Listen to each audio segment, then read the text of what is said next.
So I've got a lot of stuff here in front of me today, and that's because I'm going to be showing you two different things. I'm going to be showing you how to make a mouthwash and your own toothpaste. So the reason I had to do this is when I became pregnant, there are certain oils that you can't take. One of them being rosemary, one of them being cinnamon, and they actually both are very prominent oils that are used in my mouthwash and my toothpaste. Now, for those of you who are also pregnant and possibly looking for alternatives, if you are already using these, I would go ahead and talk to your doctor first. I'm just a little bit high risk as far as the possibility of early contractions, and so we kind of decided to eliminate any kind of risk or possibility of that happening. So if you are already using the On Guard mouthwash or the On Guard toothpaste and you become pregnant, just talk to your doctor first, because honestly the levels aren't that high that it should become like a huge issue. So I would go ahead and talk to them first. So we're actually going to start with the toothpaste. It's pretty simple. It's 4 tablespoons of coconut oil, 3 tablespoons of baking soda, and then 20 drops each, so 20 drops of peppermint and 20 drops of frankincense. So frankincense is really, really good for oral health and helping to kind of fight off bacteria.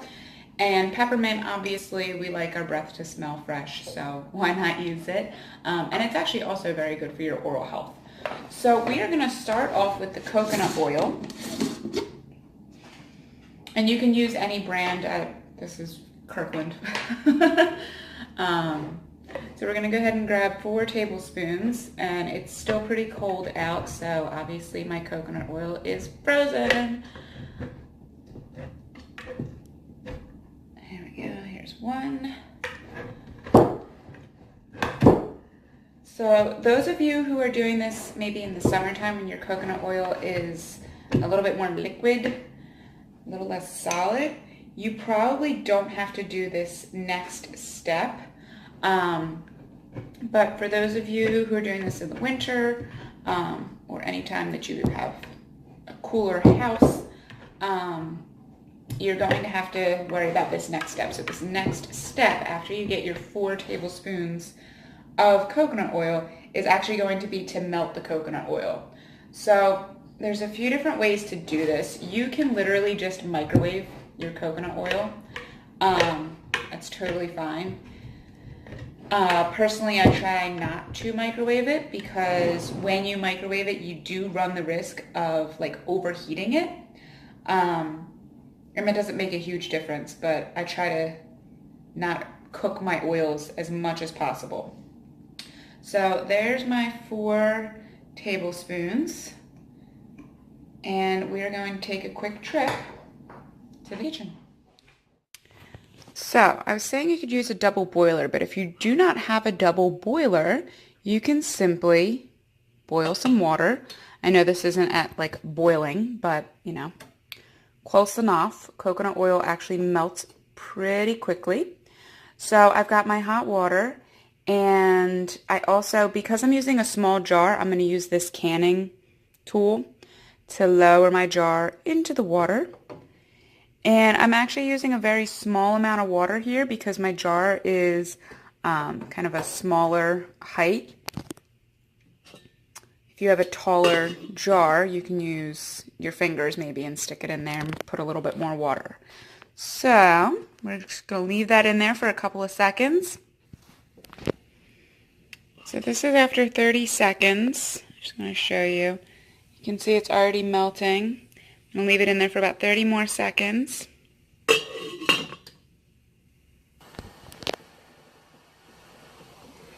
Alright, so here's 1 minute. And we're going to go ahead and take that out. Looks almost completely melted now.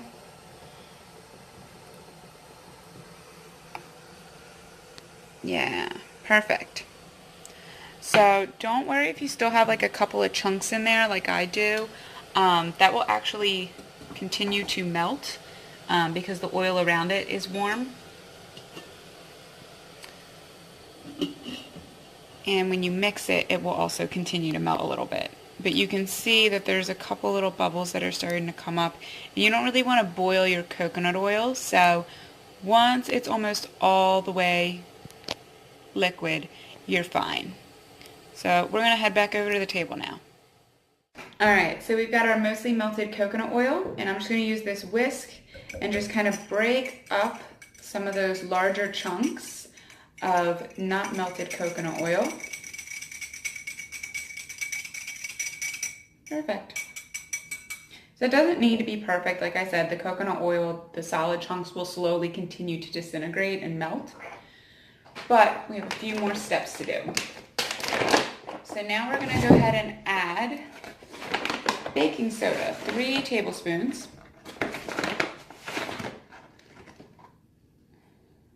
We've got 1.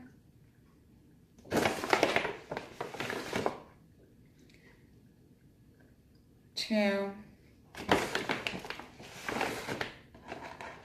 And 3. Perfect. And then again, just go ahead and stir it all in. You want to blend the coconut oil in with the baking soda as much as possible. This is actually the smallest whisk I have. If you have a smaller whisk, it'll actually probably work a little bit easier. But just continue to stir and mix until as much of the baking soda is actually mixed in with the coconut oil as possible.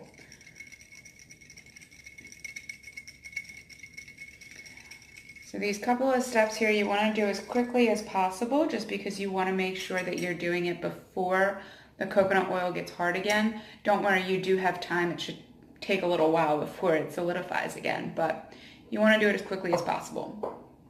So the 2 oils we're using for this today are going to be peppermint and frankincense. Orange is actually another really good oil that people will use.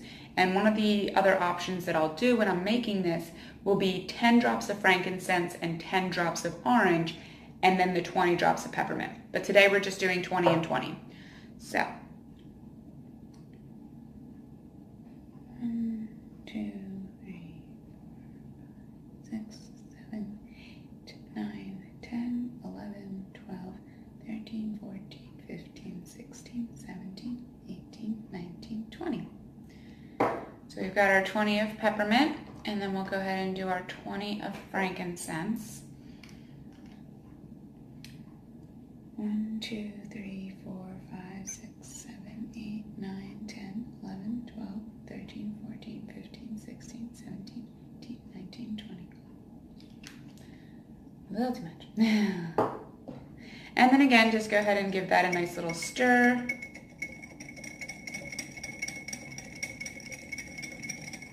So this is a 4-ounce jar, and technically, if I want to, I can go ahead and make another 4 ounces, because this is only about halfway, but it'll take me all the way to the brim, and I try not to fill my mason jars that high. So you're welcome to, use a larger jar, or if you wanted to use, they have like the little squeeze pouches. You actually can use, so they make squeeze pouches, reusable squeeze pouches for baby food, for like the little fruit purees, right? And you can actually use that for your toothpaste as long as it's the right kind of plastic material for it. So those of you who have that on hand, you are welcome to do that. Otherwise, you can just store it in this, and then what I do is when I'm going to brush my teeth, I just take my toothbrush and I just kind of run it on the top and just, get a little coating on the top of my toothbrush and then brush. So whatever you feel more comfortable with, whatever is better for you. I'm the only one who uses this. My husband still has his toothpaste that he can use because he doesn't need to make his own special kind right now. All right, so next up we are going to do the mouthwash.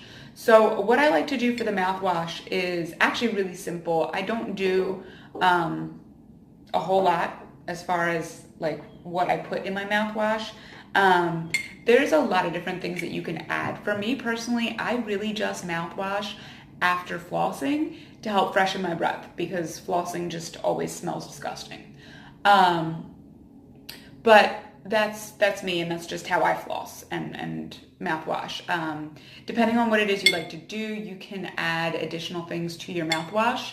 But what I do is really, really simple. So I've got a bunch of water here, and I've got my jar. This is actually just an old, I think it's like a lemon or lime juice jar. So we're gonna go ahead and add the water. I've got 4 cups in here. We're gonna see how much we can hold.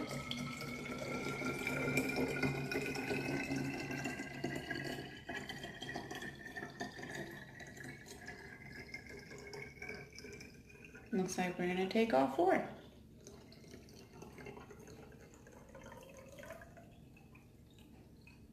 No, so close. All right, well, we were almost there, so we'll pretend. We'll pretend. Let me just pull a cup back. This is gonna throw my ratio off. There we go. All right, so technically we have 3 cups of water in here. And so what I like to do is actually put in 20 drops of peppermint per cup of water. So we've got 3 cups, 20, it's 60 drops. 1, 2, 3, 4, 5, 6, 7, 8, 9, 10, 11, 12, 13, 14, 15, 16, 17, 18, 19, 20, 21, 22, 23, 24, 25, 26, 27, 28, 29, 30, 31, 32, 33, 34, 35, 36, 37, 38, 39, 40, 41, 42, 43, 44, 45, 46, 47, 48, 49, 50, 10, 9, 8, 7, 6, 5, 4, 3, 2, 1. Perfect. All right, so that actually makes it really, really strong. So like I said, I don't do a lot with my mouthwash, but I do like it to be a powerful breath freshener. So if you have like sensitive skin, or if you don't get along with peppermint very well, I would actually try it like on your skin first. Or one of the tricks that we do is if you take 1 drop of peppermint and put it in the palm of your hand, take your thumb, stick it in that drop, rub it around a little bit, and then stick it to the roof of your mouth. And then you can just rub your hands together. But if that right there is too strong for you, cut your peppermint in half. If you start to like mouth watering, or if your eyes are starting to get irritated just from that, I would definitely cut your peppermint in half. I just like to use a lot. This is my breath freshener, and I have the worst smelling breath all of the time. So I mouthwash specifically for fresher breath. So the frankincense, I literally just do half. I'm already getting a lot of frankincense in my toothpaste, so I'm not needing the frankincense as much. It is a more expensive oil. It is a more precious oil.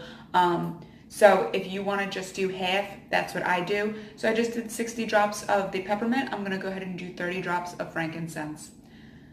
1, 2, 3, 4, 5, 6, 7, 8, 9, 10, 11, 12, 13, 14, 15, 16, 17, 18, 19, 20, 21, 22, 23, 24, 25, 26, 27, 28, 29, 30. So that's your mouthwash, and you can literally use it the same way you would any other mouthwash. I shake it up before I use it because oils are going to stay at the top of the jar. Oil and water doesn't mix well. So the oils will always stay at the top of the jar. So if you can mix it up first and then pour out whatever it is you're going to use, or if you just swish it in your mouth directly, whatever works best for you. But yeah, definitely shake it up each time. And that's going to be your mouthwash. That's going to be your toothpaste. Like I said, it's really, really simple. The only thing you're going to do is see, I don't know if you can actually see, but see how this is kind of separating a little bit already? So as this cools, this is not one of the things you want to cool down in like your freezer or your fridge. You actually want to let it take its time and constantly stir it back up again. If you have a way of like flash freezing it, if you've got like dry ice or something and you can like instantly freeze it, go ahead. But otherwise you kind of want it to take its time so that you can make sure that everything stays mixed, because the baking soda will try to sink to the bottom and completely separate from the coconut oil. So just continue to stir. And if you can do it every about like half hour. If you absolutely can't do that, if you wait until it's completely solid again, you can mix it up. It's not gonna like damage anything to do that. So yeah, so you can either keep stirring like every half hour and make sure that everything stays, you know, all one color and nothing really mixes or separates, or you can just wait until the very end and then try to mix the two solids. So yeah, there we go. Hope this helps. Bye.